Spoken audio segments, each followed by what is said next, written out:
Et je tiens à remercier les organisateurs de ce colloque sur le soin pour la confiance qu'ils m'ont témoigné en me demandant de vous parler du bénévolat d'accompagnement. Sujet particulièrement d'actualité en cette période politique troublée, au cours de laquelle des discussions passionnées vont essayer de régler le devenir législatif de la fin de vie. Alors, accompagner pour un bénévole, pourquoi, comment, jusqu'où? Ce que tu fais, moi, je ne pourrais pas le faire, c'est trop dur.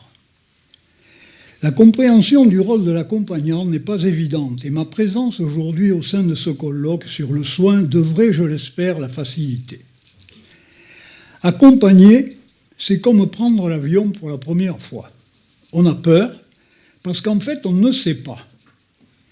Apprendre à accompagner, c'est apprendre à ressentir les réactions induites par une rencontre gratifiante à bien des égards, mais qui nécessite une formation indispensable pour l'acquis d'une technique susceptible de découvrir et d'approfondir ces sensations. Et pour cela, nous envisagerons la définition, les motivations, les techniques, les résultats et le devenir de l'accompagnement. Dès ma prise de retraite, j'ai eu envie d'accompagner, mais avant de passer à l'acte, je cherchais la définition des termes accompagner et bénévole. En fait, le bénévole, c'est celui qui fait une chose sans y être obligé, ou encore qui fait quelque chose à titre gratuit. C'est donc quelqu'un qui est favorablement disposé à aller de compagnie avec une personne, expression très générale, qui mérite les précisions que nous allons définir par la suite. Mais envisageons d'abord les motivations, qui peuvent être multiples et dépendantes de la personnalité de chacun. Je cite dans le désordre. Aller vers les autres, côtoyer ne serait-ce que quelques heures par semaine des personnes en grande souffrance physique, morale, et le plus souvent les deux, se sentir utile. Apprendre un peu de psychologie tout au long de la formation. Tenter d'apprivoiser la mort en accompagnant celle des autres. Tout en sachant cependant que l'accompagnement ne doit pas et ne peut pas être une thérapie. Se former à l'accompagnement ne peut résoudre ses propres problèmes familiaux, professionnels ou médicaux, car, trop attentif à soi-même, on n'est plus dans l'esprit de celui qui veut apprendre pour l'autre. Une lettre de motivation est donc nécessaire, ainsi qu'un entretien avec un psychologue. Cela dit, quels sont les moyens permettant d'accéder à l'accompagnement? Accompagner nécessite une formation au sein d'une association. Je fais donc partie depuis 20 ans de Jalmal jusqu'à la mort, Accompagner la vie, institution nationale ayant de nombreuses antennes provinciales. Une journée de sensibilisation réunit les candidats qui s'engagent à suivre les 10 journées de formation initiale. Les sujets abordés sont traités par des psychologues et des médecins spécialisés dans les soins de fin de vie sur des thèmes tels que relations, écoute, échange, base incontournable de l'accompagnement. Douleur et souffrance, savoir les entendre et même les découvrir quand elles sont morales. Les spécificités de la personne âgée. Une fois formé et déclaré apte par les psychologues chargés de la formation, l'accompagnant peut cibler son lieu de travail proposé par l'association, hôpital, clinique, domicile, et après avoir débuté sous la houlette d'un référent chargé de l'organisation du lieu choisi, il sera tenu de suivre des séances de formation continue au nombre de 6 par an et surtout de participer tous les mois à un groupe de parole obligatoire pour ceux qui accompagnent régulièrement. Le rôle de ce groupe, composé d'un psychologue et de 8 à 10 accompagnants, est fondamental pour déposer l'émotionnel, analyser les comportements, évaluer la juste distance et partager avec l'équipe, permettant ainsi de faire un travail sur soi, de l'écoute de l'autre. Vous l'avez compris, Accompagner nécessite l'acquisition de compétences régulièrement actualisées et évaluées. Et si l'accompagnant reste toujours bénévole, le côté amateur doit laisser place à un professionnalisme appris et entretenu. Ce qui nous amène à parler des techniques et, en premier lieu, la présentation. Lors d'une première rencontre, le bénévole doit se présenter au nom de l'association qu'il représente et proposer au patient un entretien verbal ou non verbal, si l'état du malade rend la parole difficile ou impossible, sans aucun a priori religieux, politique ou philosophique. L'échange se propose d'être avant tout situé sur le plan du ressenti entre deux êtres. Celui qui est aux prises avec de grandes difficultés physiques, morales ou les deux, va pouvoir s'appuyer sur celui qui lui propose de le faire. Un véritable état d'esprit se crée alors dans une relation humaine que l'on peut parfois qualifier de spirituelle. La plupart du temps acceptée, cette proposition d'échange peut être refusée pour de multiples et très légitimes raisons. Fatigue, pas envie de se raconter, présence de la famille, parfois même avec beaucoup de violence, ce qui peut représenter pour l'accompagnant, surtout en début de carrière, une souffrance non négligeable qu'il faut savoir gérer, car ce refus violent exprime encore le « je suis toujours là et bien vivant » du patient qu'il faut à tout prix respecter. Le choix des patients à accompagner. Il ne peut être question de pratiquer le porte-à-porte. La demande d'accompagnement doit être formulée au bénévole par le malade, ses proches ou l'équipe médicale en charge des soins pour répondre à une demande exprimant le droit d'être reconnu pour soi-même avec ses besoins, ses aspirations et ses désirs. À charge pour l'accompagnant d'en assurer la dignité et l'intimité et de respecter aussi ses opinions philosophiques et religieuses en faisant preuve de discrétion et de confidentialité. Il est aussi évident, mais contractuellement consigné, que le bénévole est tenu au respect absolu du secret. La présence et l'écoute. Si vous le souhaitez, je peux passer un moment avec vous.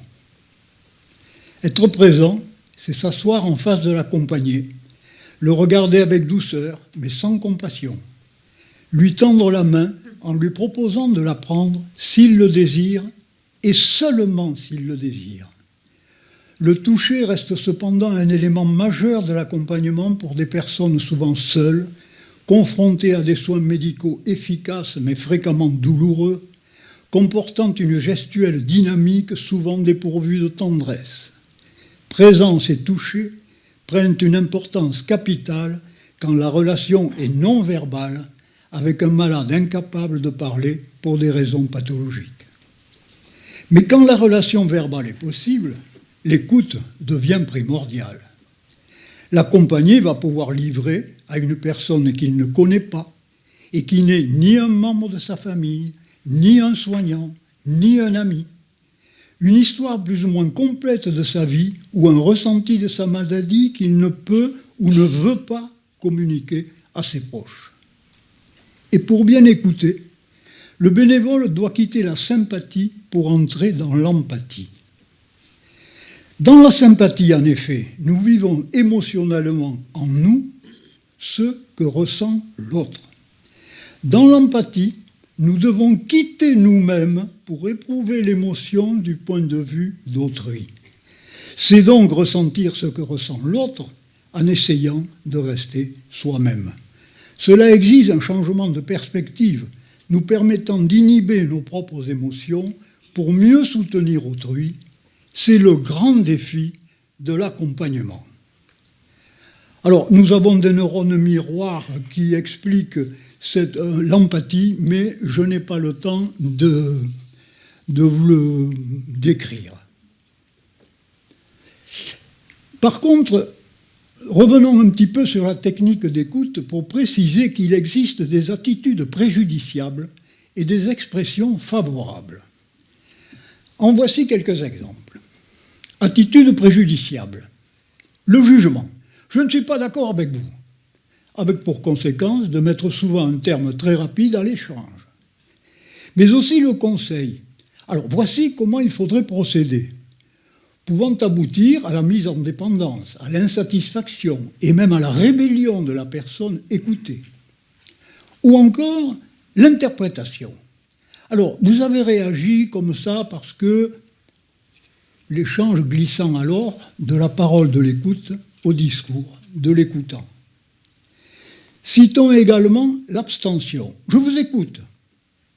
Se taire, sans manifester aucune indication à parler, fait en quelque sorte de l'écoutant un usurpateur du statut de psychanalyste, créant chez la personne visitée une source d'angoisse ou de retrait. Et pour finir, l'effet boomerang. Alors c'est comme moi, faisant basculer la personne accompagnée du rôle d'écouter à celui obligé d'écoutant. En ce qui concerne les expressions favorables à l'écoute, je citerai la formulation éclaircissement.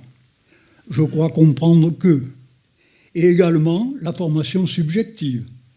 Votre émotion est grande, elle me touche, abattant bien des défenses pour déboucher sur un échange plus intime. Les rapports des bénévoles avec les soignants. Les progrès techniques de la médecine au cours de ces dernières décennies ont fait du médecin un technicien oubliant un peu la communication ô combien importante avec son patient, a engendré aussi des hospitalisations plus brèves, avec un moindre temps pour le lien, et peut-être en raison même de ces progrès médicaux, un refus des soignants de voir et de parler de la mort. Jadis apprivoisée, familière, vécue à domicile entourée des siens, notre mort s'est médicalisée et se vit désormais le plus souvent à l'hôpital, dans la solitude, la douleur et parfois dans l'univers froid de la réanimation. Les accompagnants ont été d'abord considérés un peu comme des intrus, donnant l'impression de vouloir s'immiscer dans les équipes soignantes qui déclaraient ne pas en avoir besoin, alors qu'ils auraient pu en bénéficier personnellement dans l'exercice d'un travail tellement difficile. Il nous arrive en effet assez fréquemment d'accompagner des soignants. Les choses ont changé et le rôle des bénévoles est maintenant reconnu. Cette reconnaissance étant même officialisée par notre présence lors des séances d'accréditation dans les établissements médicaux, publics ou privés. La durée d'un accompagnement. La notion de temps n'existe pas dans l'accompagnement. Ce temps si précieux et si contraignant dans nos vies actives n'a pas sa place dans une relation basée sur la présence et l'écoute. Pour la bonne raison que la disponibilité du bénévole est théoriquement illimitée et que l'état de l'accompagné est variable d'un moment à un autre. Il n'y a donc aucune obligation à passer seulement quelques minutes ou plusieurs heures à côté de quelqu'un sous le seul prétexte qu'il faudrait lui apporter un quelconque soutien. Ce qui nous permet aussi d'évoquer la non-obligation pour un accompagnant. Pour proposer un soutien efficace, il est indispensable de se sentir en forme soi-même, parfaitement disponible, pour une écoute qui pourra se révéler parfois éprouvante. Et si l'on ne se sent pas prêt pour une telle rencontre, même avec des patients que l'on connaît déjà, il est préférable de ne pas y aller. Le risque étant d'être maladroit dans le comportement, le choix des mots justes, ou même d'avoir une moindre qualité de présence que l'accompagné va ressentir. Et de ces réflexions découle par nécessité le fait que l'on ne doit pas fixer de date précise pour une prochaine rencontre. On ne dit jamais en partant « à lundi 15h », mais simplement « au revoir et à bientôt », laissant ainsi une place, un intervalle de temps à la réflexion avec la perspective d'une poursuite de la relation. Relation du bénévole avec la famille. Disons en préambule qu'il n'est pas possible d'accompagner un membre de sa famille. La première des raisons étant le vécu entre un père ou une mère et leur enfant, un frère et une sœur, une épouse et son mari. Trop d'événements sont survenus qui rendent l'écoute difficile et le plus souvent impossible, alors que le patient voudrait confier des choses, mais pas forcément à quelqu'un ou quelqu'une qui les a déjà partagées. Seule une personne étrangère à l'intimité familiale est à même d'entendre des plaintes que l'on tairait pour ne pas bouleverser la relation familiale. Par contre, le rôle du bénévole est aussi de soutenir le ou les membres de ces familles qui le souhaitent. Le bénévole devant une demande d'euthanasie. Je dois dire d'abord qu'en 20 ans d'accompagnement, je n'ai rencontré que 3 fois cette situation. La demande émanant d'ailleurs plus souvent de la famille ou de l'entourage proche que du patient lui-même. La fin de vie étant plus fréquemment insupportable pour les bien portants que pour les malades. Cette demande est formulée au cours d'une rencontre dans l'intimité, d'un échange favorisé par l'accompagnement. L'écoute est ici plus que jamais primordiale, et après l'avoir entendue, l'accompagnant peut utiliser une formulation subjective du type « Je me sens tellement attristé devant votre souffrance » ou bien « Votre émotion est grande, elle me touche » ou encore « Je sens que vous souffrez ». Et après l'expression du détail de la demande, peur de la mort, angoisse d'une douleur physique trop forte, inutilité de poursuivre une existence dépourvue d'espoir, essayez d'exercer une reformulation de synthèse du type. En d'autres termes, si je reprends tout ce que vous me dites, ou bien, votre sentiment général serait donc que, manière de fournir un viatique, une matière à réflexion à celui qui vient d'être écouté, lui montre aussi qu'on a bien entendu sa parole et qu'on n'est pas dans l'évitement d'une discussion à ce sujet. Dans un deuxième temps, enfin, l'accompagnant peut utiliser ses propres mots pour informer le patient des possibilités médicales susceptibles de rendre une fin de vie supportable. Antalgique puissant, sédation légère, mais aussi soutien psychologique, accompagnement.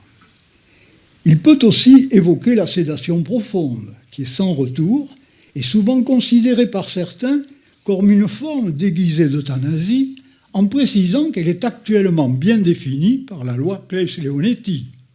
Décision toujours collégiale entre le patient s'il est conscient ou la personne de confiance désignée qui le représente s'il ne l'est pas, et l'équipe médicale. Décision qui respecte enfin l'intentionnalité de cette équipe, à savoir le bien-être du patient et non pas son décès, et aussi la temporalité, car si la mort peut être hâtée, elle n'est en aucun cas programmée. Cet entretien suffit souvent à désamorcer un processus de désespoir que le malade a du mal à exprimer. Ainsi, l'acte euthanasique ne se révèle pas être la réponse pertinente à la demande parfois formulée par les malades de mettre fin à leur jour, les soins palliatifs de fin de vie et l'accompagnement pouvant offrir une approche plus humaine. Vous avez sûrement compris que l'accompagnement n'est ni une simple visite, ni une aide matérielle. Présence et écoute, reste avec le toucher quand il est souhaitable et possible, les atouts majeurs d'une rencontre bénéfique pour un patient en demande, et le retour que nous en avons par les soignants, les proches ou l'accompagné lui-même suffit à nous faire comprendre la valeur de notre intervention. En matière de conclusion, je reste persuadé que l'avenir du bénévolat d'accompagnement laisse une porte grande ouverte pour les personnes désireuses de pouvoir se confier, accroissant les demandes d'intervention dans le but de faciliter une fin de vie digne et humaine. Quant à ceux qui persistent et signent l'affirmation « l'accompagnement, c'est trop dur », permettez-moi de les renvoyer à des réflexions de plus en plus évoquées par les penseurs de notre société sur le sens que nous pourrions donner à notre vie et à celle de nos enfants, le manque d'idéal constaté, le poids de plus en plus lourd d'une existence confrontée à des contingences matérielles, à l'argent, au loisir, à la violence et à la peur. Le progrès nous apporte un confort que j'apprécie, mais qui me paraît bien insuffisant s'il est dépourvu de spiritualité. Je puis enfin vous assurer que ce bien-être de l'esprit se vit dans chaque entretien d'accompagnement, le miroir de cette rencontre dans lequel nous nous projetons, nous renvoyant fidèlement une sensation de reconnaissance. Je vous remercie.